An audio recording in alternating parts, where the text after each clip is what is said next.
A horse does not think about death. It thinks about its rider. On one fateful day in 1576, a creature of pure loyalty made a choice that would echo through 5 centuries of history. In the heat of Rajasthan, where the Aravalli Mountains rise like the spines of ancient gods, Maharana Pratap ruled Muir with a warrior's heart and a poet's soul.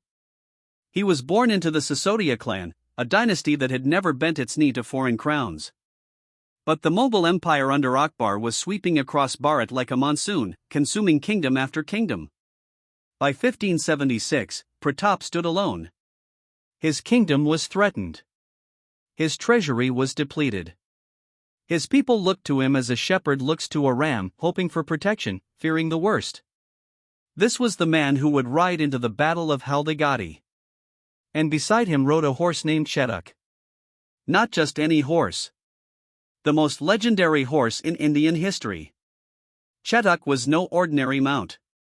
He was born in the royal stables of Muir, raised with the same discipline and devotion as the princes themselves. His coat was as dark as midnight, touched with hints of indigo, the blue of the Muir flag. Maharana Pratap had ridden Chetak for years, and between them existed something deeper than ownership. It was kinship. The kind that needs no words. On the morning of June 18, 1576, as 3,000 Muir warriors faced 60,000 Mughal soldiers under Raja Man Singh, Pratap mounted Chetak one final time. The odds were impossible. The enemy surrounded them like wolves circling exhausted prey. The Mughal cannons thundered across the valley. Arrows fell like rain. Spears were hurled. Men screamed.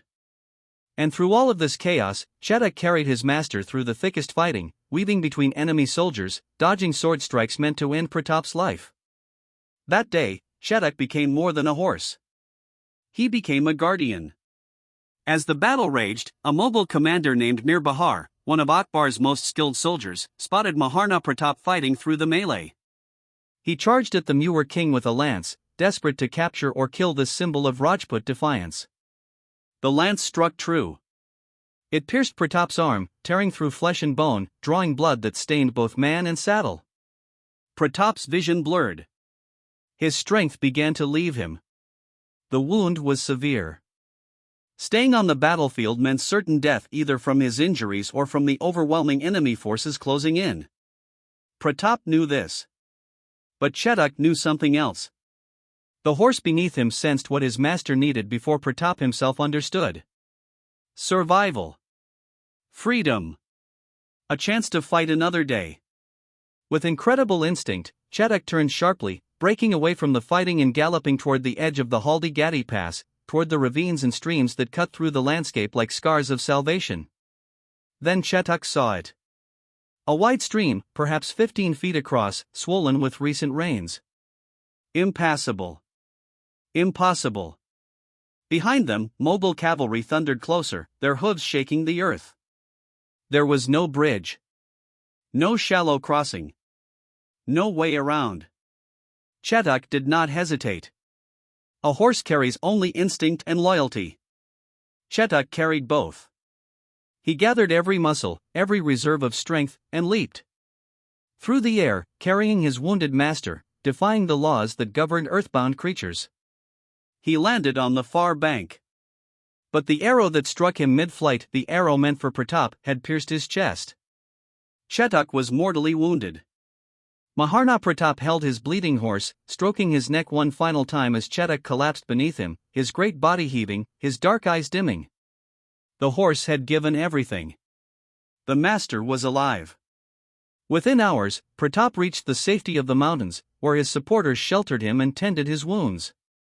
Chetak died on the other side of that stream, his body a bridge between Pratap's certain death and his miraculous escape. The Mughals won the Battle of Haldighati that day. But they did not break Maharana Pratap. He rose again. He built another army. He continued his resistance for 35 more years until his death in 1597. The empire he lost, he reclaimed. The freedom he fought for became the legacy of Muir. And in every story told around fires in Rajasthan, in every statue carved in marble, in every painting that shows a blue horse mid-leap, Chetak stands as the truest warrior of them all. We live in a time when loyalty is a luxury. When bonds are broken by convenience, when trust is spent like currency. We see relationships as transactions. But Chetak reminds us of something ancient. Something true. There exists a love that asks nothing in return. A devotion that requires no contract. A choice, yes, a choice to stand beside someone when standing means everything might be lost. Chetak was not bound by instinct alone. He was bound by something deeper, the understanding that his life meant nothing if his master fell. That his greatest purpose was not survival, but sacrifice. In Pratap, we see a man who inspired such loyalty. A leader worth dying for. In Chetak, we see what loyalty becomes when it transcends the boundaries between human and animal, between master and servant, between self and other. The horse teaches the rider. The rider teaches us. And 500 years later, we are still learning. This is the Bharat we must remember. Stories of warriors and their faithful companions. Stories of choices made in fire. Subscribe to journey deeper into the legends of our ancestors. Hit the bell. Never miss a story. Because history is not behind us. It lives within us.